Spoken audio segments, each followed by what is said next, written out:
Hello India.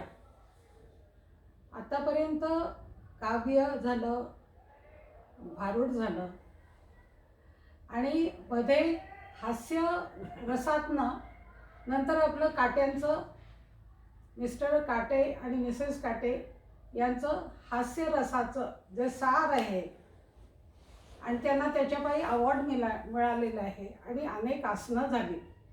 आज तुम्हाला विशेष म्हणजे नुसतं विशेष नाही तर अतिविशेष अशा व्यक्तिमत्वाचं त्यांच्या वागण्यातनं निघालेलं सार आणि त्यांच्या पेशातनं, त्यांच्या डॉक्टरी पेशातनं आपल्याला मिळालेलं ज्ञान हे अद्वितीय आहे. म्हणजे प्रत्येकीला तुम्हाला ड्रग्स लागतात, गोळ्या लावतात, औषधं लागतात आणि या सगळ्या औषधांच्या गोळ्यांच्या साह्याने ॲलोपॅथी ही शेवटी ऑपरेशन करून सर्व गोष्टी आपली निरनिराळ्या अवयवांना नीट करत असते. परंतु कुठेही औषधांचा वापर न करता आणि कुठल्याही गोळ्या न देता परमेश्वराने जे हात दिले त्याची जी हुन्नर आहे त्याच्या भरोशावर मोठमोठं ऑपरेशन न करता पाठीचा कणा असो, पाय असो, अहो एवढंच काय डिफॉर्मिटी म्हणजे पाय जे मी स्वतः डोळ्यांनी पाहिलेलं आहे यांचं ती आपलं कौशल्य किंवा त्यांचं टेक्निक किंवा त्यांनी जे काही शिकून आलेले गुरुपरंपरेप्रमाणे त्यांचे जे डॉक्टर गुरु आहेत त्यांच्या तिथेच हे शिकलं गेलं आणि ते हुन्नर पाहून मी त्यावेळेला चकित झाले होते. पार्कामध्ये एका लहान मुलाला त्यांनी आमच्या समोर आडवं केलं आणि त्याचा नुसता पाय 3दा 4दा 5दा असा हलवून ते दोन्ही पाय त्यांचे एकसारखे करून त्या मुलाचं जन्माचं कल्याण झालं आणि त्याला त्यांनी त्यावेळेला एकही पैसा घेतला नव्हता.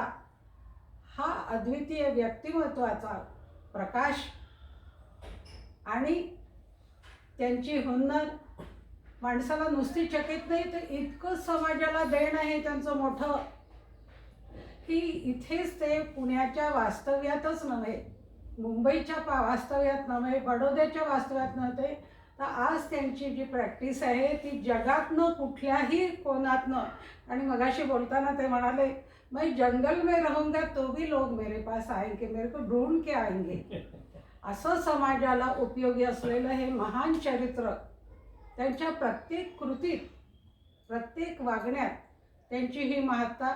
आता थोड्या वेळेपूर्वी डिस्कशन झालं, त्यांनी त्या मुलाला अतिशय त्या श्रीमंत माणसाच्या मुलाला त्यांनी केळाच्या सालीचं जे औषध करून दिलं, केळ खात नाही म्हणून, त्याचे पहिले तर त्यांनी मजाकमध्ये पैसे घेतले आणि ते सगळे परत केले त्यांना, कारण त्यांना आपल्या हुन्नरचाच पैसा पाहिजे, आपल्या कौशल्याचा, आपल्याला शिकलेल्या डिग्रीचा.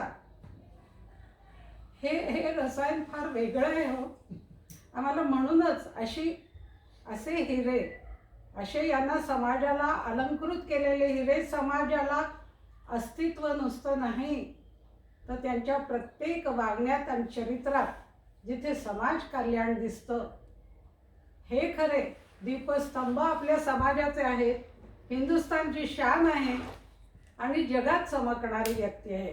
तेव्हा मी पहिल्यांदा त्यांची ओळख करून देते की आपण मिस्टर खेमत हे फार जगावेगळं नाव वाटलं मला, पण ते पारशी नाव आहे आणि त्याचा अर्थ आत्ता विचारला असताना त्यांनी सांगितलं की फुलाची हिवाळ.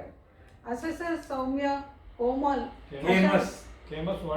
फेमस हे जे फुलाची व्हरायटी आणि असं कोमल स्वभाव हे त्यांना खरंच शोभून दिसतं. तेव्हा मी यांची ओळख करते आणि ते त्यांच्या डिग्र्या, त्यांचं कौशल्य मी त्यांनाच त्यांच्या भाषेत सांगायला सांगते. मराठीत सांगा, हिंदीत सांगा किंवा इंग्लिशमध्ये सांगा, समाजाला ते उपयोगीच होणार आहे. दोघांचं मिस्टर तुम्ही सांगितलं तरी चालेल. केमस डॉक्टर वाडिया. हेलो, नमस्ते. मेरा नाम केमस दारा वाडिया है. मेरा एक्चुअली कायरोप्रैक्टिस का काम है. हम लोग दुनिया में ड्रगलेस लोगों को बनाने चाहते हैं कि विदाउट ड्रग कैसे जीना है. कोई भी मेडिसिन की ज़रूरत नहीं पड़ती है, बॉडी इतना हेल्दी रखना है। आज कोई भी समझो किसी को पेन रहता है, नी पेन रहता है, कुछ भी पेन रहता है, तो आप लोग क्या करेंगे? मेडिकल पे जाएंगे, गोली लेंगे, या तो डॉक्टर ऑर्थोपेडिक डॉक्टर के पास जाएंगे, वो पेन किलर लिख के देगा। पेन किलर काम क्या करता है कि जो दर्द है, दर्द को बंद नहीं होता है, पर दर्द के जो सेल्स अपने दिमाग में जाते हैं वो सेल्स को डेड कर देते हैं। अभी सेल डेड हो गए तो आपको लगेगा भाई पेन बंद हो गया, एक्चुअली पेन बंद नहीं हुआ, उसमें फिर आप चलते फिरते रहेंगे, वो ज्यादा तकलीफ करेगा, ज्यादा दर्द करेगा, साइड इफेक्ट आते हैं। हाँ, और वो फिर समझो वो टाइम पे तो कम पावर का गोली दिया है तो 100 सेल्स डेड कर देंगे। उसके बाद पेन चालू रहेगा, आप चलते फिरते रहिए, ज्यादा दर्द बढ़ेगा, ज्यादा दर्द बढ़ा तो और फिर डॉक्टर पास अभी ये गोली काम नहीं कर रही है, ज्यादा पावर की लेगी, એટલે ये चक्रव्यूह में आप फंसते जाएंगे, गोली पावर बढ़ाता है, स्टेरॉइड पे चले जाएंगे, और ये गोली की इफेक्ट क्या रहेगी? ग्लैंड्स खराब होंगे, ऑर्गन खराब होंगे, किडनी खराब होगी, लीवर खराब होगा, ये सब साइड इफेक्ट उसमें बढ़ता ही नहीं बढ़ता जाता है। એટલે ऑलवेज पेन, अपने बॉडी की रचना क्या है कि पेन क्यों हो रहा है, पेन कैसे हुआ, उसको चेक करो, पेन को दबाने की कोशिश मत करो। पेन को दबाने से क्या होगा? टेम्पररी रिलीफ होगा और अपना बॉडी खराब हो जाएगा, और दवा के चक्रव्यूह में फंस के पूरा शरीर आप खराब कर देंगे साइड इफेक्ट से। એટલે ऑलवेज पेन आता है तो वो क्यों आया है, वो इंडिकेटर है अपने बॉडी का। अभी पेन नी में आया है तो 2 कारण रहते हैं मेन, कि कोई गिर गया है दादर से, स्टेयरकेस से, तो नी का अलाइनमेंट समझो कि बिगड़ गया, तो अलाइनमेंट उसको सीधा करना है, उसमें गोली खा के कभी भी अलाइनमेंट नहीं होने वाला है। अभी समझो कि किसी को लोअर बैक में पेन है ना, उसकी वजह से साइटिका हो गया ना, साइटिका से ब्लड एंड सेल्स अपने नी में नहीं पहुंचे हैं, तो वो लाइन चालू करना है। नी को दबाने से कोई फायदा होने वाला नहीं है। तो हम लोग क्या करते हैं कि समझो किसी का स्लिप डिस्क हुआ है ने, डिस्क बाहर आ गई, समझो कि स्लिप डिस्क मतलब 2 वर्टिब्रा रहते हैं, 2 मनके रहते हैं, मनके दबते हैं, जैसे अपने घर में सैंडविच बनाते हैं, सैंडविच को ज्यादा प्रेस किया तो मटेरियल कैसे बाहर आता है, इसीलिए समझो कि कोई झड़क लग गया, कि एक्सीडेंट हुआ, कि कुछ भी हुआ, तो 2 मनके रहते हैं वर्टिब्रा, वो दब जाते हैं, दबने से डिस्क बाहर आ गई, डिस्क बाहर आ गई तो उसके बाजू में साइटिकल नस रहती है, वो प्रेस हो गई, तो सर्कुलेशन कम होते होते होते नी में सर्कुलेशन नहीं मिला, तो नी का कार्टिलेज ड्राई हो गया, कार्टिलेज ड्राई होने से वजह से पेन है। तो ये ऑपरेशन कर देते हैं, नी का कार्टिलेज का ही ऑपरेशन कर देते हैं, या तो गोलियां खा खा के लोग मरते हैं। इसकी जगह हम लोग विदाउट नी को टच किए बगैर पीछे से लाइन चालू करके उनका नी अच्छा कर देते हैं।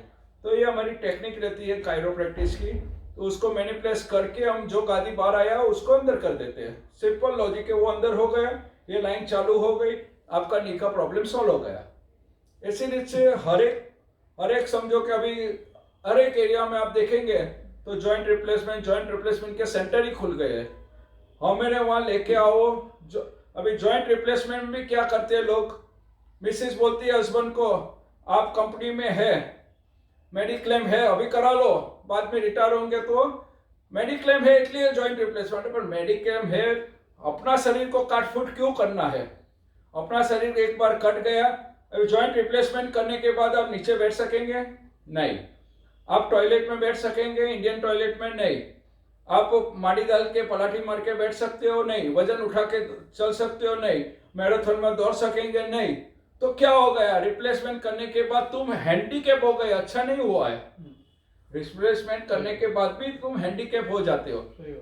अभी हम लोग क्या करते हैं, नेचुरल थेरापी से करते हैं, उसको नई मेडिसिन देते हैं, उनकी जो प्रॉब्लम है उसके रूट में जाके वो रूट को अच्छा करते हैं। और हमारे पास ऐसे दाखले हैं कि हमारे गुजरात में, बड़ौदा में योगाचार्य है मिस्टर दुष्यंत मोदी, से गुजरात के योगाचार्य है। उनके मम्मी 90 इयर्स के, 90 साल के इसके मम्मी है, उनको मैराथन में बड़ौदा में फर्स्ट आया। वो क्रेडिट देखना है कि नेचुरल थेरापी में जो मानते हैं रहते हैं, वो आती एज में भी इतना उमंग कितना रहता है। अभी 90 वाले जो मैराथन में फर्स्ट आते हैं तो सोच लो कि उनका नी और बॉडी कितना मजबूत रखा उन्होंने 90 साल तक। कुछ भी नहीं होता, लोग मरते हैं दवा गोली मेडिसिन गलत खा खा के। क्यों खाते हैं लोग?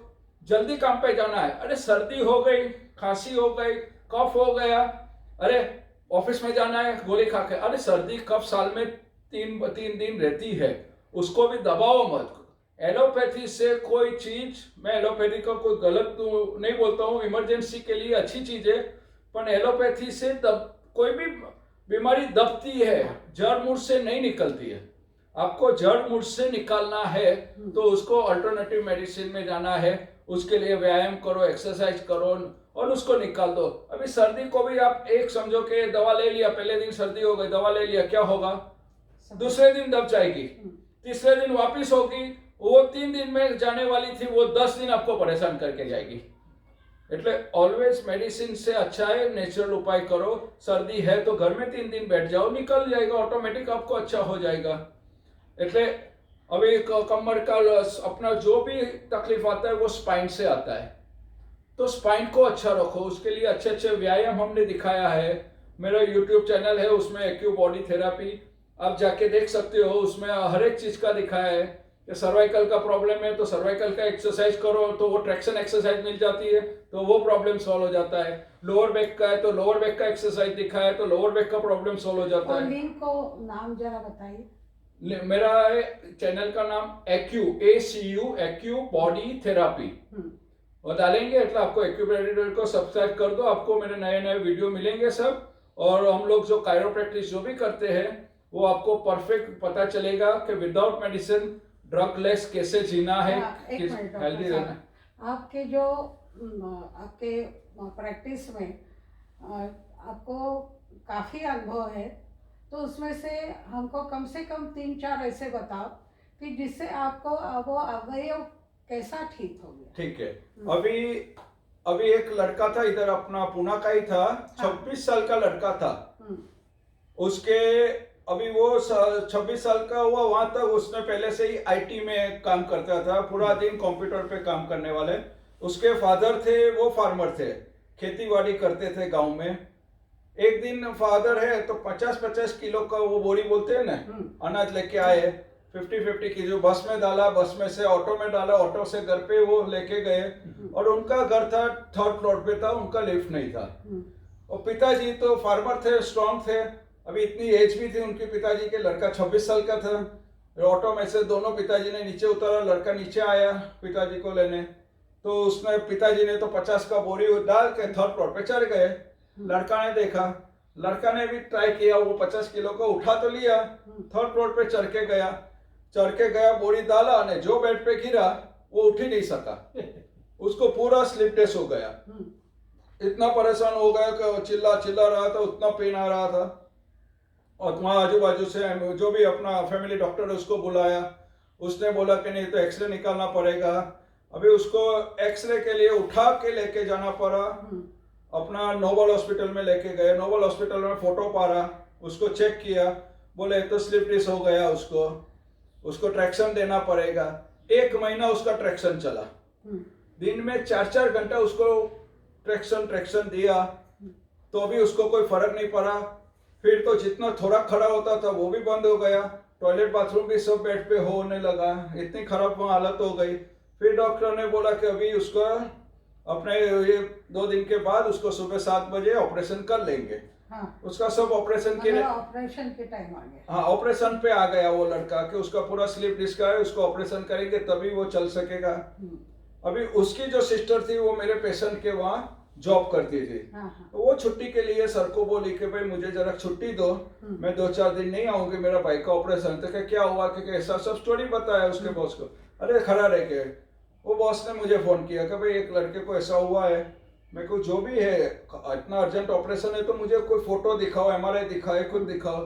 तो क्या हम लोग आते हैं, वो बॉस के साथ, बॉस ही उनको गाड़ी में उनके रिसेप्शन को लेके गए, हॉस्पिटल में गए। हॉस्पिटल में से एक्सरे वो सब मांगा, वो लोग देने के लिए तैयार नहीं। दूसरे दिन उसका ऑपरेशन की डेट आ गई थी, दूसरे दिन ही था सुबह 7 बजे में, तो वो दिया नहीं। फिर वो बॉस का जरा पहचान अच्छी थे, ट्रस्टियों को फोन करके उन्होंने एक्सरे MRI लेके सीधे मेरे वहाँ 3 बजे दोपहर को आए।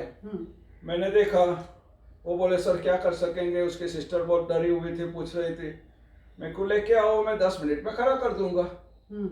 तो 10 मिनट में खड़ा कर देगा सर, 1 महीने से खड़ा नहीं हो सकता है उसको। तो मैं को तुम लेके आओ, मैं 10 मिनट में खड़ा। अभी एक हॉस्पिटल से फिर कैसे डिस्चार्ज देंगे? मेरे को वो आपका सब्जेक्ट है, वो मेरा सब्जेक्ट नहीं है। हॉस्पिटल से आप कैसे डिस्चार्ज लो, जो लेना है। अभी गए वापस वहाँ हॉस्पिटल में, डिस्चार्ज में आके नहीं, कल तो ऑपरेशन का फिक्स हुआ, अभी डिस्चार्ज नहीं दे रहे थे, बहुत मगजमारी कुछ हुआ। फिर वो लड़के के दोस्त अच्छे अच्छे थे सब, उसको कॉल किया कि भाई ऐसा प्रॉब्लम हुआ है। सब आए, उसको उठाया, गाड़ी में डाला, घर पे लेके आए। 10 बजे रात को मेरे पे फोन आता है, डॉक्टर साहब हम घर पे लेके आए, ऐसा ऐसा हुआ। मेरे को ठीक है, सुबह 7 बजे रेडी रहना, उसको तैयार रखो। मैं 7 बजे आऊँ, उसका 8 बजे से मेरा क्लिनिक स्टार्ट होता है। मैं 7 बजे उसके घर पे पहुंचा, वहाँ देखा, उसका एड्रेस ढूंढ के गया, वहाँ देखा तो उसके घर पे पास ही भीड़ जमा हुई थी। हाँ। मैं कोई इतना सारा पब्लिक क्या है भाई, क्या हुआ? उसको पूछा ये एड्रेस, हाँ ऊपे ऊपे। देखो तो दादर पे भी लोग खड़े थे। मतलब मुझे और धड़कन बढ़ी कि यार कल उसको डिस्चार्ज दे, कुछ हो गया क्या लड़के को? उसका घर पे कब पूछा ये नंबर तो क्या, तो उसके घर में भी पब्लिक था। मतलब मैं 100% समझा कि कुछ प्रॉब्लम हुआ है। इतने में तो उसके सिस्टर और डॉक्टर साहब आइए आइए करके सामने आइए आइए बोली, तो मुझे कुछ अच्छा लगा। मेरे को ये इतना पब्लिक क्यों? ये सब कल उसको उठा के लाए ना, मेरे को कल लाए तो अभी क्यों है? नहीं मैंने सबको बोला 10 मिनट में डॉक्टर खड़े करने, तो सब देखने आए। अरे मैं कि इसके लिए मैं डर गया। जरूरी था, इट इज ए मिरेकल। हाँ, तो मैं डर गया, मेरे को इतना पब्लिक क्या हो गया उसको। उसको बेडरूम में लेके गए मुझे, मैं बेडरूम में गया तो बेडरूम में भी उसके खास दोस्त उसके पलंग के आजू बाजू सब खड़े हो गए। मेरे को अभी तो इतने सारे पब्लिक है, अभी कुछ दिखाना पड़ेगा। मतलब मैंने उसको पहले कायरो प्रैक्टिस किया, उसको सीधा सुलाया, थोड़ा उसका एक्सरे तो सब देखे हुए थे, उसको पीछे देख लिया क्या प्रॉब्लम है, थोड़ा चेक किया, फिर उसको पोजीशन लेके एक ही झटके में खटाक करके उसका डिश बिठाया। उसको मैंने बोला खड़ा हो जा, ये पहले रूम में से सबको बाहर निकाल, फिर तेरी ट्रीटमेंट करूंगा। उसने खड़ा होकर सबको निकाला, सब तालियां मारते बाहर निकल गए, दरवाजा बंद किया। फिर मैंने वापस उसको सुलाया। मेरे को अभी 8-10 दिन उठना नहीं है, क्योंकि तेरी नसें है ना सब कमजोर हो गई है। क्योंकि हॉस्पिटल में उसको 4-4 घंटा ट्रैक्शन दिया 1 महीना, तो नसें भी कमजोर हो गई थी। मेरे को अभी उसको रिलैक्स कर और फिर तू मेरे सेंटर पे आना, उसको व्यवस्थित जो भी ट्रीटमेंट देखना है कर दे दीजिए। और फिर एकदम नॉर्मल हो गए। आज जंप भी मारता है, उड़ी भी मारता है, सब कुछ करता है और मेरी एक्सरसाइज भी रेगुलर करते हो गया।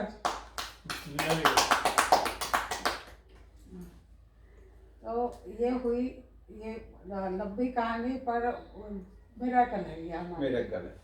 तो मतलब खाली एक अपने कुछ ऐसा टेक्निक वापरा, झटका वापरा। हाँ, वो हम झटके से ही डिश बिठा देते हैं। ऐसे डिश से समझो अभी एक दूसरा दाखला है कि मेरे एक पेशेंट ही थे, उसको काफी तकलीफ था, लोअर बैक का, नी का, हिप जॉइंट का तकलीफ था। वो लेडी साउथ की लेडीज थी, अपने वो एयरपोर्ट के साइड पे रहती है इधर। तो वहां से मेरा सेंटर कोंडवा में है, लुला नगर में। और वहां से वो बेचारी ओला उबेर करके डेली ट्रीटमेंट लेने आती थी। ओला में उसका पति उसको सोला देता था पीछे, इधर हमारे स्टाफ वाले उसको खड़ा करके अंदर पकड़ के लेके आते थे, ऐसी हालत थी। उसको भी लगभग 1 महीना ट्रीटमेंट चला था, वो अच्छी हो गई, कंप्लीट अच्छी हो गई। फिर 2-1 साल के बाद क्या हुआ कि उसके हस्बैंड के साथ बाइक पे जा रही थी, कुछ गिर गई बाइक पे से। हाँ, बाइक पे से गिरी और वहीं एयरपोर्ट के आसपास में, विमान नगर के पास वो गिरी। वहीं हॉस्पिटल में उसको एडमिट किया। वो डॉक्टर ने बोला अरे उसको तात्कालिक ऑपरेशन 4 घंटे में करना पड़ेगा, नहीं तो पैरालिसिस हो जाएगा। वो लोग डर गए। इतने में औरत बोले नहीं, पहले डॉक्टर वाडिया को दिखाओ, फिर ही मैं कराऊंगी ऑपरेशन। तो उसके हस्बैंड का मेरे पे फोन आया, कैसा हुआ है, क्या करे? मुझे फोटो एक्सरे दिखाएंगे तो मैं कुछ कर सकता हूँ। तो क्योंकि मैं एक्सरे ही निकाला था उसका, एक्सरे लेके आता हूँ आपके वहाँ। वो औरत बोले तुम एक्सरे लेके इतने दूर जाएंगे, आने जाने में आपको 2-3 घंटा हो जाएगा, और ये लोग इधर मुझे ऑपरेशन 4 घंटे में करने को बोला, ने कर दिया, मुझे इधर रुकना नहीं है, मुझे भी लेके जाओ। वापस उसको गाड़ी बुलाया, पीछे सोलाया, उसको लेके आए। और गाड़ी में भी इतनी स्लो लेके आए, 1-2 घंटे में वो लोग पहुंचे। मुझे फोन, तकलीफ नहीं होते, इसको धीरे धीरे लेके आए। मेरे वहाँ स्टाफ खड़ा था, सबने उसको उठा के अंदर लेके आए और मैंने उसको 8 से 10 सेकंड में डिश बिठा दिया और शेक बेक दिया, पेन रिलीफ कर दिया। वो एकदम वापस दौड़ने जैसे दौड़ के भी दिखाया उन्होंने वहाँ। और मैंने बोला कि जाओ अभी वो डॉक्टर को मिल के जाओ जो 4 घंटे में आपको बोल रहा है, तो ऑपरेशन करो नहीं तो पैरालिसिस होगा। और विदाउट ऑपरेशन विदाउट मेडिसिन उसको खड़ा कर दिया मैंने। Very good very good. लेकिन मुझे खुद को भी हुआ है, डॉक्टर वाडिया की ट्रीटमेंट मैंने भी ली है। घर में मैं अपने सोफा में बैठने के लिए गया, बाजू में एक टेबल छोटा सा स्टूल पड़ा था, उसको मैंने हटाया नहीं, और छोटी सी जगह में कैसे बैठने गया कि मेरा पैर जो है वो ऐसा मुड़ गया कि मैं उठ ही नहीं सका। और मैं देखा कि अब तो जिंदगी भर मेरा ये पैर गया, क्योंकि जो दर्द होता है वो तो जिसको अनुभव हो उसी को पता लगता है। और इसके बाद में दिमाग में था डॉक्टर वाडिया काफ़ी कुछ इसमें एक्सपर्ट है, उनके पास गया तो अपनी नानी याद आ जाए, इतना जोर से उन्होंने मेरे पाँव को खींचा। तो मैंने कहा ये पाँव पूरा निकाल के नहीं फेंक दे, इस ढंग से इतना जोर से किया। और इसके बाद अब कैसे लग रहा है? खड़ा कर दिया। मैंने कहा अभी सांस तो ले सकता हूँ, अभी लग रहा है कुछ ठीक है, बस अब ठीक है। तब आगे का जो भी कुछ है प्रोसीजर, और 10-15 दिन आपको आना पड़ेगा। लेकिन अभी मेरी उम्र अभी 86 है, तो ये सब चीजें अभी भी मैं दौड़ता हूँ। पिछले हफ्ता में 3.5 किलोमीटर चलकर टेकरी से लूला नगर से पूना वाला गार्डन गया, जो नया गार्डन बना है, तो चलकर गया हूँ। तो इस ढंग से हर हफ्ता में 3-4 किलोमीटर कहीं न कहीं जाना चलना, तो बचपन की आदत तो मेरी 5-5, 10-10 किलोमीटर की है। और आरएसएस की ट्रेनिंग मुझे बचपन में 7-8 उम्र से मुझे मिली है। ब्रह्म देश में मैं पैदा हुआ, और वहाँ से वर्ल्ड वॉर में 1937 में जन्म हुआ। वर्ल्ड वॉर में मैं बर्मा से बम्बई आया, और बम्बई के आरएसएस की शाखा में गया घाटकोपर में। इसके बाद वापस 1949 में हम बर्मा वापस आए, और उस समय 1950 में 2-3 जो कार्यकर्ता है उन सब से मिलकर आरएसएस की पहली ब्रांच वहाँ खोली। और इसके बाद 2 बार मैं ट्रेनिंग लेने 1956 और 1961 में ऑफिसर्स ट्रेनिंग कैंप, जो 1-1 महीना की लगती है, उस कैंप में मैं गया। और परम पूजनीय गुरुजी जो माधवराव सदाशिवराव गोलवलकर, उनके घर में 2 बार 4-4 दिन रहा। और ये सब जो संबंध आए और जो ट्रेनिंग ली कि बर्मा में आज 90 शाखाएं आरएसएस की चल रही है। और बर्मा में जब नरेंद्र मोदी जी वहां पहुंचे, तो बर्मा का जो आरएसएस का काम देखकर सैकड़ों हजारों लोगों को जो उन्होंने संबोधित किया, तो उन्होंने अपनी जो ज्योति पुंज नाम की एक किताब निकाली है, उसके अंदर मेरा जो एक किस्सा परम पूज्य गुरु जी के सामने हुआ था, उस किस्से को उन्होंने अपनी किताब में डालकर एक प्रकार से मेरी जो मेहनत थी उसकी सराहना की।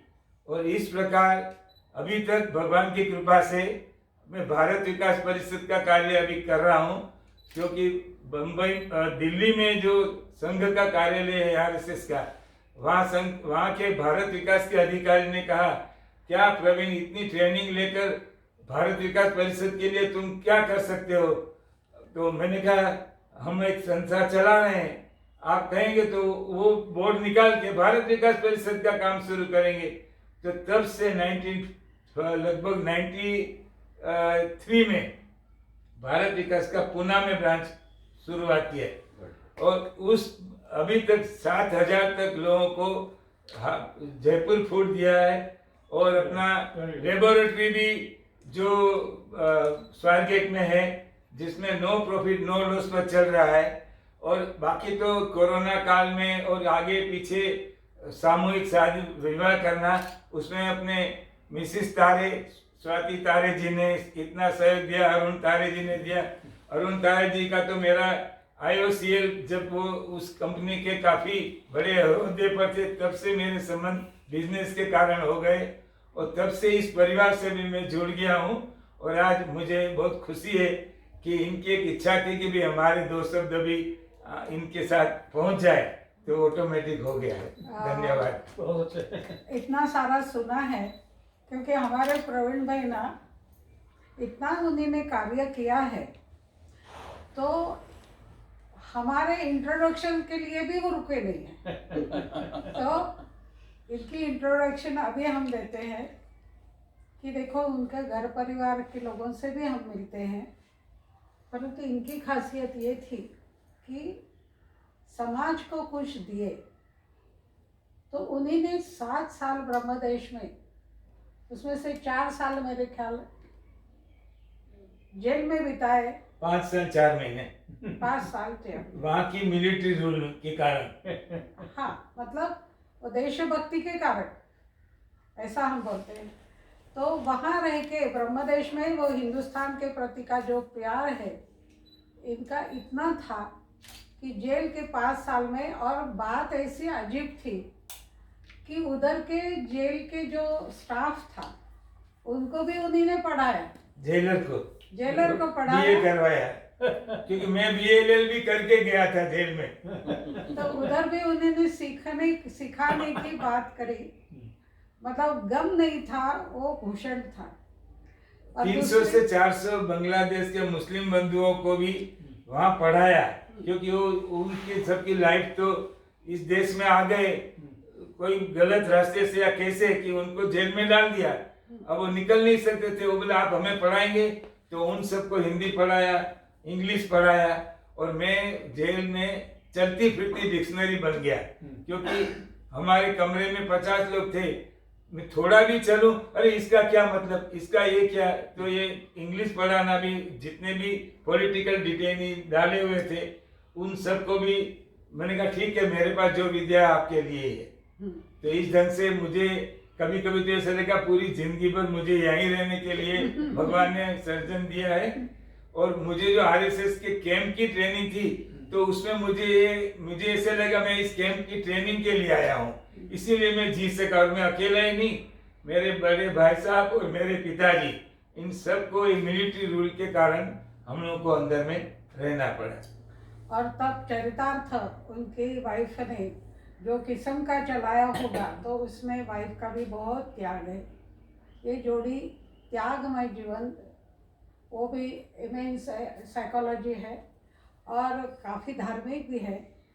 और उनका कहना हमेशा ये था कि धर्म ये बातें नहीं बोलता है, ये बोलता है तुम एक्चुअली हार्ड कोर्स रिलीजियस हो जाओ। और ये यहाँ क्लैश दोनों का जो आता था, तो हम कहते हैं कि उनका भी सच है और इनका भी सच है। ये बात बोल के हम दोनों को जो समान दृष्टि से जो देखे हैं, इसीलिए हमको ऐसा हमेशा लगता है कि औरत ने भी सारा समाज को झेला है। उन्हीं ने भी अपने ढंग से अपनी गृहस्थी चलाई 2 बच्चों को लेके, तो वो पढ़े लिखे थे इसलिए। और इसीलिए उनका भी कहना एक बात से उसके लिए सहमत है। और आज उनकी दया से बोलो कि भगवान की दया से कि प्रवीण भाई वहाँ रहने गए, अपने बेटे के पास रहने गए, और वो पूरे के पूरे उनकी वाइफ को मिले। और हम लोग जैसे ओकेजनली जो मिलते थे, आज भी हम लोगों का संग छूटा नहीं है, बिकॉज हम सभी भारत विकास को आज भी अटैच है। 4 साल हमने चेयरमैनशिप और साहब ने चेयरमैनशिप मिस्टर तारिक जी ने करी, परंतु हम लोग अभी भी एडवाइजर करके उसमें जाते हैं। वैसे भाटिया साहब का, डॉक्टर साहब का भी जो कोऑपरेशन हम लोगों को रहा है पिछले 15 साल यहाँ जुड़े रहने के कारण, और आज तो प्रवीण भाई के बंगले में ही, मतलब कॉलोनी में ही उनके 2 फ्लैट्स जो है वहीं उनकी प्रैक्टिस है और ऊपर रहने का ठिकाना है। और मैंने उनको पिछले बार पूछा था कि आप तो अग्नि पूजक है, तो है क्या, तो उनके लिंक में उन्होंने वो भी बताया है कि हम धार्मिक तो होते ही है, समाज से बंधन हमारा होता ही है, और हमसा चरितार्थ का साधन भी वही है। तो हमने बोला क्यों ना, आपकी लिंक तो है ही, लेकिन हमारे लिंक में, हमारे चैनल में आप आपका इंटरव्यू देंगे, तो ये चैनल से चैनल जो जा रहा है उसमें और बढ़ोतरी हो, समाज को उसका फायदा हो। ये स्तुत्य हेतु से ही हमने ये इंटरव्यू रखा है। उसको आगे फिर से डॉक्टर साहब के ऊपर ही हम छोड़ते हैं, क्योंकि हमने उनका अधूरा सुना है। ये आधा जो सुना है उसमें ही हमारी क्यूरियोसिटी और बढ़ गई। और एक प्रश्न उनको है कि जैसे ये पैर के, मेरे को वैद्य जी ने भी, पाटेडकर वैद्य जी ने भी बोला था कि आजकल क्या है, फटाफट रिलीफ मिलता है ऐसा करके उनका जो वाटी बदलते हैं या यहाँ का फोल्ड जो है चेंज करते हैं, जॉइंट रिप्लेसमेंट करते हैं। तो मेरे वैद्य जी ने बोला था, पाटणकर वैद्य जी ने, कि देखो फोल्ड करना ये नैसर्गिक है। जो बोलते हैं अभी आपको नहीं दुख होता है मत बैठो नहीं तो टूट जाएगा, तो बोलते हैं नेचर, फोल्ड होना नेचुरल है, एंटी फोल्ड करना इलाज है। तुम जैसे वो दूसरी तरफ से करो इलाज है। और जब नी रिप्लेसमेंट नहीं करे तो क्या करे, उसका उत्तर भी इनके पास है, ऐसा हम समझते हैं। ठीक है, एक नी रिप्लेसमेंट का एक और दाखला दिखा देता हूँ। अभी एक मेरे पास बॉम्बे की लेडीज आई थी, वो एक्चुअली मेरा लोनावला में प्रोग्राम था, उसमें उसने किसी ने बताया कि भाई आप जाओ वहाँ आपका ठीक हो जाएगा। अभी वो लेडीज कोरोना टाइम पे बाथरूम में गिर गई थी और उसको इतना पेन था कि वो चल भी नहीं सकती थी, तो भी वो पकड़ अभी वहाँ हॉस्पिटल में दिखाया, सब कुछ कोरोना के बाद दिखाया, 3 हॉस्पिटल वो घूम के आई, तीन में बोला ऑपरेशन करना पड़ेगा। फिर वो लोनावला तक तो किसी से आ गए कि भाई इधर आ जाओ, डॉक्टर वाडिया आने वाले हैं, ये प्रोग्राम में आप आओ करें, किसी ने बोला तो वो प्रोग्राम में वो आ गई। मैं उसी दिन मीन्स प्रैक्टिकल सेक्शन था वहाँ मेरा, मैं उसी टाइम पे वो आई, एक्सरे रिपोर्ट सब लेके आई थी। એટલે मैंने बोला भाई देखो नी का प्रॉब्लम है, अभी तो इस सेक्शन में इतना कुछ क्यों नहीं करूँगा, अपन उसका एक्सरे था तो क्या उनको बताया था कि भाई पूरा नी खराब हो गया है, ऑपरेशन करना है। अभी वहीं एक्सरे को उन्होंने तुरंत हाथ में पकड़ा दिया ना, मेरी नज़र पड़ गई एक्सरे में सिंपल अपना ये हड्डी और ये हड्डी, ऊपर की हड्डी नीचे की हड्डी क्या रहता है, सामने रहता है, इसमें कोई बॉल सॉकेट इंजीज कुछ नहीं होता है, वो सामने ही रहती है, ऐसे दोनों हड्डी रहती है। तो उनका वो गिरने की वजह से क्या हो गया था, अलाइनमेंट इधर से लगा नीचे की नी में, तो अलाइनमेंट सरक गया था। अभी अलाइनमेंट ऐसे होगा तो ये हड्डी इधर ऊपर घिसने वाली ही है, अलाइनमेंट सरका है तो उसको सिंपल अलाइनमेंट करना था और उसको पूरा ऑपरेशन ही बोल दिया था। मैंने बोला कितना लाख का बोला था, कि 3 लाख का ऑपरेशन मुझे बताया है। और वो पूरा बाइक का जो थेरापी से आपको ट्रीट करके दिया मेरी प्रैक्टिकल से, वो पूरा वीडियो मेरी चैनल में है, एक्यू बॉडी थेरापी में की चैनल में मैंने वो पूरा वीडियो वो लोग ने उतारा है, मैंने डाला हुआ है, उसको मैंने देखा और सबको सामने दिखाया, पूरी पब्लिक ने दिखाया एक्सरे, कि एक्सरे में दिख रहा है, सबको दिखाया कैसे देखना है, एक्सरे दिखाया, अलाइनमेंट पूरा सरका हुआ था। अभी उसका खाली सिंपल अलाइनमेंट बिठाना है, उसको भी ऑपरेशन करने को बोल दिया, 3 लाख का खर्चा बोल दिया। वहीं उसको 3 मिनट में मैंने उसका पूरा नी सेट करके उसको खड़ा करके दोहराया भी, और पूरा उसके मुंह से आप सुनेंगे वहाँ वो लेडीज के मुंह से कि वो अच्छा होने के बाद नीचे बैठ के खड़ी भी खुद हो गई, और वहीं उसका जो कोरोना टाइम से तकलीफ थी वहाँ उसका खत्म कर दिया। खाली 3-4 मिनट में ये थेरापी से हो गई। अब ये थेरापी, हाँ जी पूछिए। तो ये हुआ डैमेज पीस को, मतलब हाँ। जिनको तकलीफ थी, वो एक्चुअली गिरे मींस एक्सीडेंट केस बोलते हैं इसको। जैसा हिस्टेरेक्टोमी का ऑपरेशन हो गया है और डॉक्टर ने बोला है नीचे पूरा फ्लैट नहीं बैठो, कोई थोड़ी ऊपर चीज दो, तो भी जितने भी सीनियर लोग थे, आपका डेमो जब चल रहा था तो सब लेडीज को सब जेंट्स को उम्र का तकाजा नहीं, उम्र की कोई बात नहीं, और हम सबको नीचे बिठाया और ये स्पाइन ठीक करने के लिए ऐसा करके, वो मैं बताता हूँ एक एक्सरसाइज। नहीं वो एक्सरसाइज है, वो बिल्कुल परफेक्ट है, उसमें स्पाइन ठीक रहती है, पीछे का हिस्सा पार्ट, पीछे की पार्ट ठीक स्ट्रेट रहती है, सब मानते हैं। लेकिन थोड़ी सी डिफॉर्मिटी करके जो एजेड आदमी मतलब बूढ़ा ये शब्द हम नहीं यूज करते आजकल, हम बोलते जरा एज जैसे ऐसा 86 years young.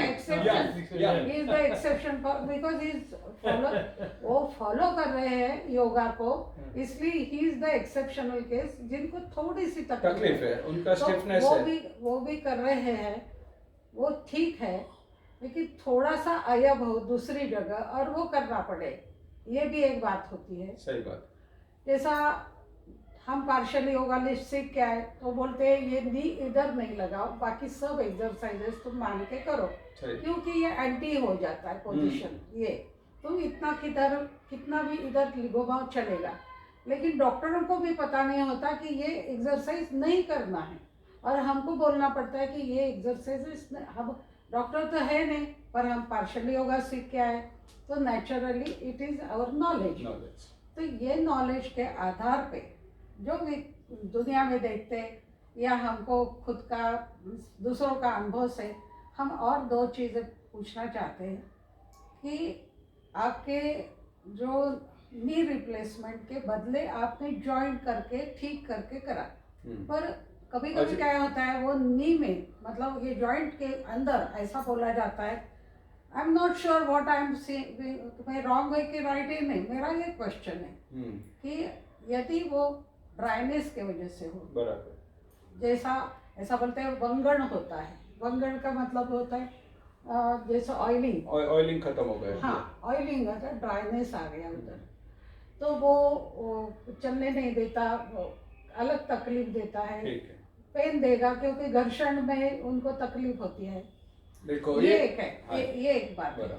दूसरा ऑयलिंग भी का भी बात नहीं, जॉइंट आप बोलते हैं ऐसा ऐसा है, डिफॉर्मिटी की बात है वो आप समझते हैं, सूजन की बात है वो आप समझते हैं, ऑयलिंग की बातें समझते हैं, वो डिटैच जब छोटा बड़ा हो पैर वो आप समझते हैं, लेकिन ऐसे अननोन कॉज होते हैं कि जो कुदरत से हो या आखिर कोई बात से हो, वो कैसे आप पहचान? नहीं, एक्चुअली देखो कोई भी प्रॉब्लम आता है, मैंने पहले भी बताया कि स्पाइन से आता है। हाँ, अभी पैर का जो भी प्रॉब्लम है तो अपने स्पाइन में नीचे के लोअर के मनके बोलते हैं उसको, वो पहले का क्वेश्चन पहले, हाँ बता, दोनों बता, उसमें आ जाए। लोअर बैक में जो प्रॉब्लम रहता है, लंबर्स बोलते हैं, लंबर्स के पांच मनके रहते हैं, अभी उसमें समझो कि प्रेस हो गया ना, मैंने बताया गादी बाहर आ गई, साइटिका नस दब गई, साइटिका नस दबने से सर्कुलेशन कम आता है, तभी ड्राई होता है कार्टिज, तभी ये कार्टिज ड्राई हो जाता है। अभी ये ड्राई होना है तो मैंने बताया इसको हाथ लगाने की जरूरत नहीं है, पीछे से नस चालू करना है, नी को कुछ मत करो, नी को करने की जरूरत बाद में है, अच्छा होने के बाद नी एक्सरसाइज करना है। तो पहले अपने को पीछे से जो खोलना है, तो पीछे के खोलने के लिए हमारी जो टेक्निक है उससे भी खुल सकता है।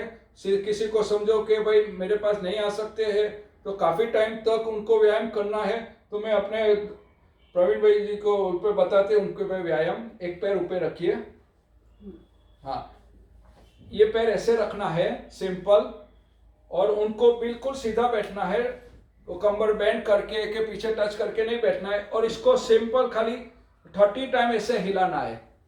और नीचे बैठ के कि नीचे बैठा तो पैर, हाँ नीचे बैठा तो पैर सीधा कर दो, ये पैर सीधा करके नीचे बैठ सकते हैं। नहीं, नीचे बैठने को बोलते हैं तो कुर्सी पे भी कर सकते, कुर्सी पे ही करना है ना, ऐसे कुर्सी पे ही करना है, पहले नीचे नहीं बैठ सकते हैं तो ऐसे कुर्सी पे करो। एक 15 दिन भी ऐसा व्यायाम आपने किया तो ये क्या होता है कि लंबर्स के मनके को ट्रैक्शन मिलता है, तो जैसा ट्रैक्शन मिलेगा એટલે मनके सब ओपन हो गए, गादी धीरे धीरे धीरे अंदर चली जाती है। हाँ, એટલે ये समझो कि एक बार में 30 टाइम हिलाना है, 30 टाइम्स, ऐसा दिन में 5 बार करना है दोनों पैर से। ये 30 हो गया, अभी ये पैर से 30 टाइम करना है, એટલે पैर हिलाओ और रोग भगाओ, इतना ध्यान रखो, ये पैर हिलाने से रोग अपना भगता है। तो ये 30 ऐसे दिन में 5 टाइम कंपलसरी करो, 5 टाइम मेरे बोलने से करो, और आप 6 टाइम करेंगे तो और भी आपको अच्छा होगा। એટલે दिन में 5-6 बार ये व्यायाम करते रहो, तो इससे हो गया अपना लंबर्स का ट्रैक्शन, तो जो नस दबी हुई है वो खुल जाएगी, और ब्लड सर्कुलेशन अपना साइटिका नस से कार्टिज में पूरा सर्कुलेशन मिलेगा, कार्टिज वापस ओरिजिनल पोजीशन में आ जाएगी। अभी समझो कि कार्टिज इधर आने की वजह से नी वीक हो गए, सर्कुलेशन इधर कम आया, ब्लड सर्कुलेशन, तो ये वीक हो जाते इसके मसल्स आजू बाजू के। तो मसल्स के लिए सिंपल आप हाइट वाली स्टूल पे बैठ जाइए या तो टेबल पे बैठो और दोनों पैर, अपने बच्चे लोग कैसे पैर हिलाते हैं आगे पीछे, एक पैर को पूरा अंदर करना है, एक को सीधा करना है, पूरा ऐसे सीधा करना है, दूसरा पैर पूरा सीधा करना है, इसको अंदर करना है। हाइट वाली चीज पे बैठेंगे ऐसे तो आपका पैर अंदर जाएगा, अंदर जाएगा। इससे क्या होगा कि ये आपका जो साइड का मसल्स जो है ना, वो मसल्स की एक्सरसाइज होके मसल स्ट्रांग हो गए। अभी समझो अपने नीचे बैठ के खड़े होते हैं तो 60% मसल्स पे जाना चाहिए, 40% ही हड्डी पे जाना चाहिए। 60% मसल्स पे, 40% हड्डी पे जाना चाहिए। तो आज किसी का भी चेक करेंगे तो 80% हड्डी पे जाता है और 20% मसल्स पे जाता है, तभी अपना वापस दबता है। तो ये एक्सरसाइज सिंपल, पैर हिलाओ। अभी पैर हिलाने का अपने कुदरती बच्चे लोग, अपने छोटे बच्चे रहते हैं ना, पैर हिलाते हैं, दम मारते हैं पैर नहीं हिलाने का, माँ मर जाएगी कि वो मर जाए। कोई पैर हिलाने से कोई मरता नहीं है। पैर हिलाने से उनको गॉड सिखाता है कि भाई पैर हिला के बच्चे को मसल स्ट्रॉन्ग करने का गॉड सिखाता है, भगवान सिखाता है। बच्चे समझो कि मिट्टी खाते हैं तो भी मारते, मिट्टी क्यों खाया, कलर वाले चूनों को चाटते हैं। तो भाई ये सब कुदरती, वो लोग बच्चे लोग कैल्शियम को ढूंढ लेते हैं, उसको रोको मत। वो नेचुरल कैल्शियम वो नहीं मिलेगा बॉडी में तो वो ढूंढ के खा लेते हैं, तब भी अपने मारते हैं। अभी जो बच्चे बचपन में अपने पैर नहीं हिलाया है तो अभी एज में हिलाना पड़ेगा, तब नहीं स्ट्रांग होगा। और मैं सुबह कई बार एज के हिसाब से जल्दी उठ जाता हूँ, तो 4-5 बजे उठकर भी ये एक्सरसाइज करता हूँ। तो एक बार मेरे बेटे ने देख लिया, अरे पापा आपको क्या हो गया? मैं कुछ नहीं है, तो मैं तो अपनी एक्सरसाइज कर रहा हूँ। और उन्होंने तो पूरा पूना में, लाफिंग क्लब में, गार्डनों में सबको पैर हिला हिला के उन्होंने सिखा दिया है। गार्डन में सब लोग टचवुड पैर हिला के अच्छे हो गए। एक कहावत भी हमारे सब लोगों ने पारी है, पैर हिलाओ बैंक बैलेंस बढ़ाओ। बैंक बैलेंस कैसे बढ़ता है कि भाई डॉक्टर पे का पैसा आपका नहीं जाता है, बैंक पे जमा रहता है, कुछ तकलीफ नहीं आएगी। तो એટલે ऑलवेज हेल्दी रहो और बैंक बैलेंस बढ़ाइए। ये जो सारी बातें हैं, मैंने ये पिन पॉइंट यही क्वेश्चंस को क्यों आपको पूछा, तो हम U3A मतलब इंटरनेशनल सीनियर सिटीजन के हम लोग मेंबर जो है, लाइफ टाइम मेंबर है। सही बात। तो वो उसमें मुझे 35 राष्ट्रों से लोग आए थे और मेरा उधर इंग्लिश में विवेकानंद और हिज अचीवमेंट्स ये जो पेपर पढ़ना हो गया था। तो उसके बाद वहाँ के 5 सीनियर सिटीजन, जैसे कोई 80 के हो, 85 के हो, इस उम्र के लोग आए थे और उन्होंने एक और बात पूछी मेरे को कि मैं, मतलब ये आउट ऑफ क्वेश्चन लगेगा आपको, लेकिन बुढ़ापे के जो प्रॉब्लम है वर्ल्ड वाइज, ये वर्ल्ड वाइज की बात कर रहे हैं हम, तो ये वर्ल्ड वाइज में उसने मेरे को एक छोटी सी बात करी कि मैं नॉनवेज नहीं खा सकता, मेरे को 4 बार कॉफ़ी नहीं मिलती क्योंकि कॉफ़ी बहुत भारी कॉस्टली है करके मेरा बेटा मेरे को खाने को नहीं देता। जो बेटे को मैं पिछले साल तक मैंने खिलाया वो आज मेरे को बोलता है कि मेरे को पुराता नहीं। तो ये नॉनवेज खाने से ही ताकत आती है, ये जो गलत फहमी है हमारे हिंदुस्तान में।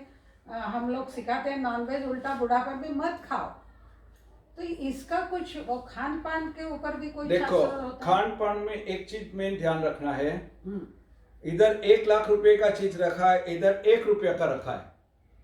अभी ये 1 लाख रुपए का चीज आपने खाया, अच्छे में अच्छी चीज है, आपने खाया ना, डाइजेस्ट नहीं हुआ तो आपका बॉडी के लिए पॉइजन है। 1 रुपये का खाया ने वो डाइजेस्ट हो गया तो वो आपके लिए अमृत हो जाता है। क्या खाया वो महत्व नहीं है, क्या आपने डाइजेस्ट किया, क्या पचाया, वो मेन चीज महत्व है। एक तो खाते टाइम फर्स्ट तो प्रॉब्लम सब चीज इधर से ही आता है, पेट से ही प्रॉब्लम आता है। अभी समझो कि अपने सबको आदत है खाते टाइम क्या करते हैं, एक बुक खाया या तो टीवी देखेंगे सामने, तो बैड एनर्जी टीवी की अपने बॉडी में जाती है वो अन्न के साथ। और एक तो जो एकता कपूर की जो सास की बहू थी ने, जो एकता कपूर की चैनल जो चलती है उसमें तो घर में झगड़ा ही हो जाता खाते खाते, वही एनर्जी अपने बॉडी में जाएगी। तो फर्स्ट हमारे बचपन से क्या है वो बता देता हूँ। हमारे घर में रूल्स था, खाते टाइम सब साथ में कंपलसरी बैठना है। जो भी थाली लेते उसके आजू बाजू भगवान का नाम लेके पानी डाल के प्रणाम करते। आपके जो भी भगवान का नाम ले लो, या तो फिर नहीं लेना है तो 5 बार होम बोल दो। खाली होम बोलने से भी वो एनर्जी, वहाँ का एरिया की एनर्जी चेंज हो जाती है। आपका भगवान का नाम जो बोलते हैं वो भी एनर्जी चेंज करती है। कुछ भगवान के पास अपना नहीं पहुंचता है, ये एनर्जी क्रिएट करने का ऑरा क्रिएट हो जाता है। उसके बाद तुम भगवान का नाम थैंक्स बोल के खाना स्टार्ट करते हो। खाना स्टार्ट करने के बाद कोई किसी से बात नहीं करते हमारे में, फर्स्ट एक चीज। सेकंड, खाते टाइम पानी को टच नहीं करते हैं। खाने के भी आधा घंटा पहले पानी पी लेना है, और खाने के बाद हेल्दी लोगों को 1 घंटे के बाद ही पानी पीना है। जिसको कोई तकलीफ है वो 1.5 घंटे के बाद पानी पीना है। अभी समझो, पेनक्रियास, ग्लैंड्स, ऑर्गन वो सब बिगड़ता क्यों है? पेनक्रियास बिगड़ा तो शुगर होता है, पर वो बिगड़ा क्यों? क्योंकि आप लोग जब अन्न खाते हो, एक तो टीवी देखते हो, कोई भी कुछ पूरा दिन में प्रॉब्लम हुआ, वो मरा, वो एक्सीडेंट हुआ, बैड एनर्जी की बात करते हो, तो वो चीज डाइजेस्ट नहीं होता। भले लाख रुपए की चीज है वो, पर वो डाइजेस्ट नहीं होगा, वो एनर्जी खराब लेके अंदर जाएगा। अभी उसी टाइम पे वापस एक गुड़ खाया, पानी पिया, एक चीज खाया, पानी पिया। अभी एक खाया ने पानी पिया, એટલે 100% लिख लो, जो भी खाते टाइम पानी पीता है उसको शुगर होगा नहीं होगा ही। तिखट खाते हैं लोग, ज्यादा तीखा खाते हैं, तीखा खाएगा बॉडी क्या मांगेगा? पानी पिएगा। तो बदनाम कर दिया मीठा को कि मीठा खाने से शुगर होता है। मीठा खाने से शुगर नहीं होता है। तीखा खाने से, मैं चैलेंज करके बताता हूँ, तीखा खाने से शुगर होता है। क्योंकि तीखा खाते खाते पानी पिएंगे तो क्या होता है वो अभी आगे बताता हूँ, तो आपको समझ में आ जाएगा कि तीखा से, मैं एक साइड पर स्वीट, कोई भी स्वीट मिठाई आधा किलो रखो, इधर 2 मिर्ची रखो, दो जितना नवी बात हम सुन रहे हैं। हाँ, आधा किलो मिठाई यंग लड़के को बिठाओ, आराम से आधा किलो खा जाएगा। और दूसरे यंग लड़कों को बिठाओ, 2 मिर्ची खाएगा। फिर चेक करो, उसका कंप्लीट चेकिंग करेगा, मिठाई आपका 4 से 6 घंटे में डाइजेस्ट हो जाएगा। मिर्ची 24 घंटे में डाइजेस्ट नहीं होती है। तीखा मिर्ची 24 घंटे में डाइजेस्ट नहीं होती। अभी ये समझो कि मिर्ची खाया तो क्या होता है, क्यों डाइजेस्ट नहीं होती? क्योंकि तीखा लगा मुंह में, आप क्या करेंगे? खाते खाते पानी पिया। अभी जैसे ये क्या है, दांत है अपने, वो क्या काम करते हैं? ग्राइंडर का काम करता है। और ये क्या है? जठर, गैस का काम करता है। अग्नि है, जठर अग्नि जो बोलते हैं, हाँ, स्लो कंबशन। हाँ, तो वो अंदर कुछ भी फूड लिया उसको पहचाने का काम करता है। जैसे पेन, अभी साइंटिफिक इससे बताता हूँ, तो पेन क्रियास ग्लैंड्स में से जो एसिड जूस गिरता है, इतना स्ट्रांग रहता है कि इधर एसिड जूस निकाल के कांच पे रखो तो सीधा जमीन में उतर जाएगा, इतना सॉलिड एसिड रहता है। एक सेकंड में हॉल कर देता है उसको। डायमंड का मीन्स हीरे का वाटी बना के उसमें रखना पड़ता है। टेस्टिंग के लिए भी हीरा की वाटी में रखना पड़ता है। एसिड जूस इतना पावरफुल, लोखंड की प्लेट पे रखो तो आर पार होके नीचे गिर जाएगा। अरे वाह, हाँ, इतना सॉलिड अपना एसिड जूस है। वो एसिड जूस एक एक ड्रॉप पेनक्रियास में से जब निकलता है, वो फूड को अपना डाइजेस्ट करता है। कहते हैं ना, पत्थर को भी डाइजेस्ट करने की अपने में ताकत होनी चाहिए। क्या खाया महत्व नहीं, इतना बॉडी अच्छा रखो कि पत्थर भी डाइजेस्ट हो सकता है। अभी जब आपने खुराक खाया ने साथ में पानी पिया, तो वो एसिड जो अग्नि प्रकटी है, एसिड क्या हो गया? बुझ गए। अग्नि एसिड को डाइल्यूट कर दिया, डाइल्यूट हो गया, वो उसकी ताकत ही खत्म कर दी तुमने उसको, फूड को पचाने की। फिर क्या होता है? वो फूड खाना पड़ा डाइजेस्ट नहीं होता, तो अंदर पड़ा सड़ता है। मीन्स फर्मेंटेशन में फॉर्म होता है, अंदर फर्मेंटेशन हो जाता है। એટલે पहली यंग एज में क्या होगा? गैस होगा, या तो एसिडिटी पित्त होगा, वॉमिट करके निकाल देगा, फिर वो ठीक लगेगा। तो अभी आप नहीं सुधरेंगे, पानी पीते रहेंगे, और 40 के बाद क्या हो जाएगा? फैट में कन्वर्ट हो जाएगा। जो भी खुराक बिगड़ा हुआ खुराक क्या होता है कि वॉल पे सब जगह चिपक के वजन बढ़ता जाता है। उसके बाद भी आपने ध्यान नहीं रखा, चलो वजन पे भी कंट्रोल किया ने, पानी पीते रहे। फिर जब पेनक्रियास बिगड़ गया ने, जब आपका बिगड़ा हुआ फूड मीन्स आप में चला गया ब्लड में, उसको शुगर बोलते हैं। अभी फिर शुगर होने के बाद तुम मीठा नहीं खा सकते। पहले मीठा खाने से शुगर नहीं होता, पर शुगर खाने के बाद तुम मीठा, बिल्कुल शुगर हो गया, फिर मीठा खाना आपके लिए पॉइजन हो गया। तो पहले से ही पानी को बिल्कुल टच नहीं करना है। खाते टाइम खाने के आधे घंटे पहले पानी पीना है, और खाने के बाद 1.5 घंटे के 1 घंटे के बाद आप पानी पिएंगे तो फूड जो भी खाया वो डाइजेस्ट हो जाएगा। और खाने में भी वो चीज ध्यान रखिए कि आपकी स्टमक की कैपेसिटी क्या है, ओवर ईटिंग नहीं करना है। ये जो हाथ है अपना, इसके अंदर जितना आता है उतना ही फूड खाना है, इतना ही अपनी स्टमक की कैपेसिटी। अपने क्या करते हैं, प्लेट भर के खाना लेते हैं और खाते हैं, तो स्टमक अपना इतना फूल जाता है, दूसरे दिन भी इतना ही मांगेगा, तीसरे दिन भी फिर इतना ही मांगेगा। तो आपको जितना भूख है उससे 1 रोटी कम खाओ, तो धीरे धीरे धीरे धीरे करके 1 मुट्ठी से ज्यादा खुराक है, जितना मुट्ठी रहता है ना उतना ही खाना चाहिए बॉडी के लिए, उससे ज्यादा चाहिए नहीं। तो ओवर ईटिंग ऑलवेज डेंजर रहती है, ओवर ईटिंग भी नहीं करना है, क्योंकि फिर उससे भी पेनक्रियास को डैमेज होता है, डाइजेस्ट नहीं होता है, तो सड़ा फिर अपने हर एक प्रॉब्लम आता है। એટલે ऑलवेज तो कम खाइए। ये अपना खुराक के लिए, डाइजेशन के लिए ये बड़ी अच्छी बात है आपने बोली कि वो सीनियर सिटीजन असो, बच्चा असो कि ये मिडिल एज पर्सन असो, सबको एक आपने सलाह दी है कि सबने अपना एक थोड़ा सा, हम तो बोलते हैं एक घास कम खाओ, मतलब एक रोटी कम खा लो, कौर कम खा लो, तो थोड़ा सा कम, और वो पानी के लिए फिर जगह रहती है, और वो फिर 1 घंटे या पौना घंटे के बाद पानी पियो। मैंने जो जिक्र किया वो आदमी को मैंने सलाह दी थी कि आप खुद ही मना करो कि नॉनवेज मेरे को नहीं खाना। आप मना करेंगे तो आपका बच्चा भी समझ जाएगा कि इनको थोड़ा सा तो भी देना चाहिए। आप मांगेंगे तो आपको मिलेगा नहीं, लेकिन आप बिल्कुल मना करेंगे तो बोलेंगे नहीं थोड़ा सा तो भी खाओ, और उसमें संतुष्टता ये उम्र के साथ आनी ही चाहिए। कोई बात की वे अपनी लिमिटेशंस खुद ढूंढ के वो निकालनी ही चाहिए। ये तो आम जनता के लिए बात हो गई, बुढ़ापे की बात हो गई कि सब में निवृत्ति और उसी में कृतकृत्यता, मतलब सब में अपना मोह छोड़ो, कम से कम किसी के बीच में मोह नहीं रखो और कम से कम रखो, और अपना जो शरीर है उसको चलाने का, आखिर तक चलाने की बात सोचो। ये सारा लंबा लग रहा है लेकिन ये सारा ज़रूरी है समाज के लिए, वो आज आपने दिया है। मैं ये इंटरव्यू आपका आज के लिए इतना ही काफ़ी, इतना बोलती हूँ, लेकिन हम लोगों का पेट ऐसा नहीं भरा है।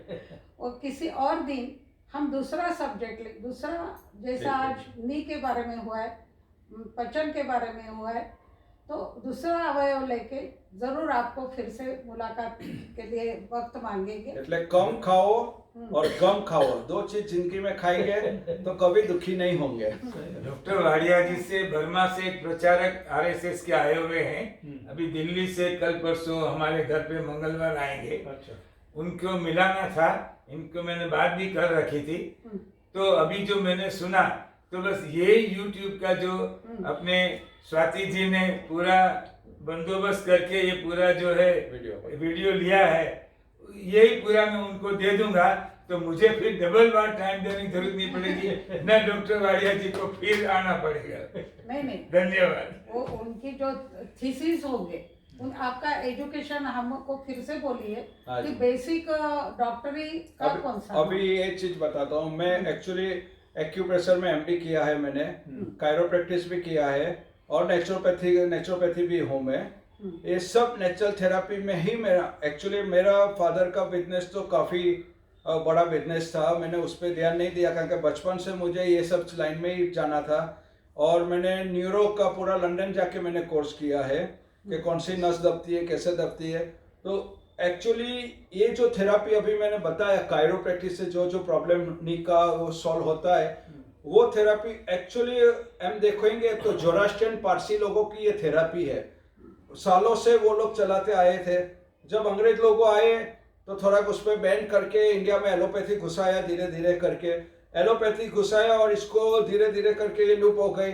फिर भी अंग्रेज जाने के बाद भी अमुक एरिया में हार्ड वाइट जो बोलते थे, Zoroastrian hard white, Parsi hard white, हम लोगों ने मडी की बात, मडी वाला, हाँ, हम तो सूरत में रहे हाँ तो जी। मड़ी के उधर तो से ये मड़ी वाला डॉक्टर हो गए, बहुत काफी फेमस। तब तो ब्लैक एंड व्हाइट टीवी था, ब्लैक एंड व्हाइट टीवी में उनका दररोज एक एक प्रोग्राम आता था, और वो भी एक्चुअली गुजर गए। यही टेक्निक है, मड़ी वाला ने उनके सिस्टर के लड़के को सिखाया।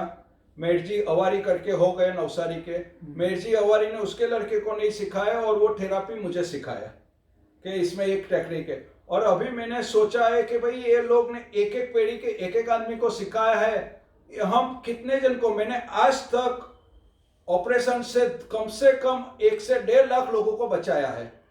हाँ, जिसको 100% ऑपरेशन बताया था, 1 से 1.5 लाख लोगों को बचाया। और मैंने अभी सोचा है कि मैं 1 से 2 लाख अपने 135 करोड़ में से खाली 1.5 लाख को मैंने ठीक किया है, मेरे लिए बहुत ही कम है। तो मैं सोच रहा हूँ कि अभी मैंने चालू किया है ये सब टेक्निक सबको सिखाने का, जो भी आता है सबको मैं सिखाने का स्टार्ट कर दिया है। अभी मेरे कितने स्टूडेंट भी हो गए। और उनका क्वालिफिकेशन क्या जरूरी था उसमें देखो, कायरोप्रैक्टिस अल्टरनेटिव मेडिसिन सिखाएंगे।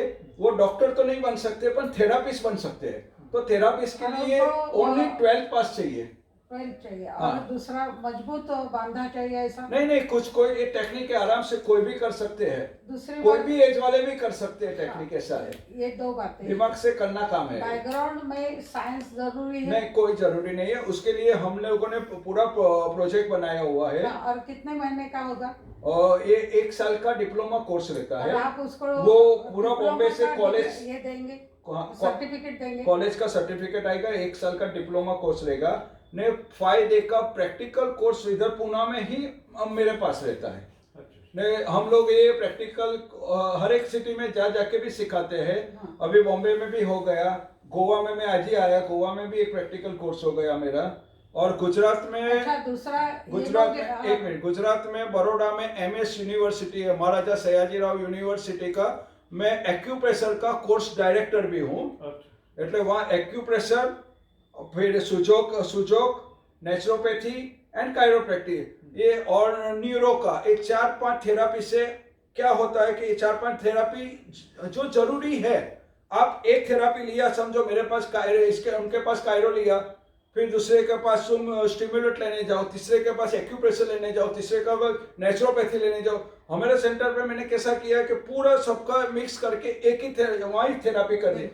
तो वो थेरापी जिस परफेक्ट जरूर है, तो उससे क्या होता है कि न्यूरो, अभी कार्टिज डिश दबाए, हाँ डिश दबाए तो न्यूरो का भी जरूरत है, फिजियो की भी जरूरत है, एक्यूप्रेशर की भी जरूरत। तो एक ही जगह पे सब मिल जाएगा, तो पेशेंट को किधर किधर रखना नहीं पड़ता है। और 100% हम क्योर करते हैं, 99% नहीं, 100% ही उसमें क्योर हो जाता है, कोई चीज बाकी नहीं रहती है। प्रैक्टिस कर सकेंगे वो?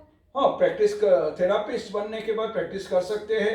हमारा जो एक्यूबॉडी थेरापी सेंटर है और हौरा हीलिंग के नाम से हम लोग ट्रेनिंग देते हैं, उनके नाम से भी वो लोग, समझो किसी को हमारे नीचे फ्रेंचाइज चाहिए तो वो फ्रेंचाइज के हिसाब से भी हम देंगे, वो भी प्रैक्टिस कर सकते हैं। तो आप अभी वो जो एक से अनेक और अनेक से वो समुदाय, और ये जो टेक्निक लंदन से जो आप खास करके लाए हैं, वो भी उसमें शामिल है, सब शामिल। तो ये सारे का जो सारे मतलब जग में जाना है, लेकिन ये सारे के साथ हिंदुस्तान की शान समझ के, सही बात, शान हो के, और जो 1.5 लाख है वो 1.5 कोटि कब होगी, ये हमारे YouTube के चैनल के ऊपर आने के बाद हम दोबारा बोलेंगे। सही बात है। और आपको विशेष करेंगे। प्रवीण भाई दोषी, ये हम लोगों के हमेशा फिलोसोफर गाइड ऐसे रहे हैं, और उनका मुझे ये इससे पेट सचमुच नहीं भरेगा, क्योंकि उन्होंने जो राष्ट्र प्रेम से, मोदी जी से भी प्रेरणा उनकी, हम लोगों को सबको मोदी जी के भी ये मिले, सर्टिफिकेट मिले हैं। वो हम लोगों का जो काम था भारत विकास का, उसमें उन्हीं ने गुरु परंपरा, गुरु पूर्णिमा के दिन, और विद्यार्थियों को क्या गीत प्रतियोगिता, गीत प्रतियोगिता नहीं, और क्विज कंपटीशन नहीं, वो दूसरी बात, गुरु वंदन शास्त्रीय, गुरु वंदन छात्र अभिनंदन। तो गुरु लोगों को आजकल जो इज्जत, प्यार, बच्चों ने जो देना चाहिए वो सीखने के लिए सामने सामने गुरु को चरण छूने के, उनको हार पहनाने का, और जो अच्छे नंबर से आए उनको उन्हें शाबाश की एक आशीर्वाद देने का, ये परंपरा के साथ जब हम लोगों को गुरुतुल्य समझ के जब बुलाया गया था, हम इतने चकित हो गए थे कि ये स्कूलों में जो पुणे की कुछ अच्छी विद्यालय है उसमें उन्होंने हमको अथर्वशीर्ष, जो गणपति का अथर्वशीर्ष है वो पहले सुबह सुबह सब सामूहिक रीत्या बोल के दिखाया। इतनी उन्नत अपनी प्रजा हो रही है कि जिनको ये भी ज्ञान है अध्यात्म का, जिसे गणपति ये अपने दिमाग की नसें ऐसे खुलते हैं कि वो हमारे बच्चे ही अमेरिका जाके यूरोप जाके ऐसे चमकते हैं कि आज best of the brains from India ऐसे बोले जाते हैं। और ये इसमें से हमने हमारे खुद के बेटे का ये अनुभव लिया है कि अथर्व शीर्ष के उसने 20 बार जाते समय लोकल से और 20 बार आते समय ऐसे 1000 आणि 108 जब आवर्तन करे, और उसकी जो ब्रेन है पूरे हिंदुस्तान में वो उसका ये तो हुआ प्रोजेक्ट को फर्स्ट अवार्ड मिला। उधर जाके वो लोग बोले कि हम लोगों को समझता नहीं कि व्हाट यू आर टॉकिंग, ऐसा वो उसने जो रिसर्च किया। हम नहीं बोलते कि हमने पैदा किया तो हमारी वजह से हुआ, ये अथर्व शीर्ष का महिमान हमने देखा है। ऐसी ऐसी देन हिंदुस्तान के है कि उसके 53 पे वो बोलने बताने भी नहीं देते कि हमारा क्या क्या चल रहा है ऐसे। पर एक बात सच है कि मेरा अकेला ही बेटा नहीं, ऐसे अनेक बच्चे हैं कि जो शाइन हो रहे हैं। और हमने हमेशा पारसी लोगों का ये महत्व जाना है कि सूरत में जब अंग्रेज आए तो उनको दूध में शक्कर मिला के भेजा है, वैसे अंग्रेज जाने के बाद भी हिंदुस्तानियों के साथ उनका अपना एक गुजराती पहराव, गुजराती भाषा और जो अपनापन है और अग्नि पूजक है। दूध में शक्कर मिलता है, ऐसे ही पारसी लोग सब हम मिल गए दूध में शक्कर की तरह। हाँ।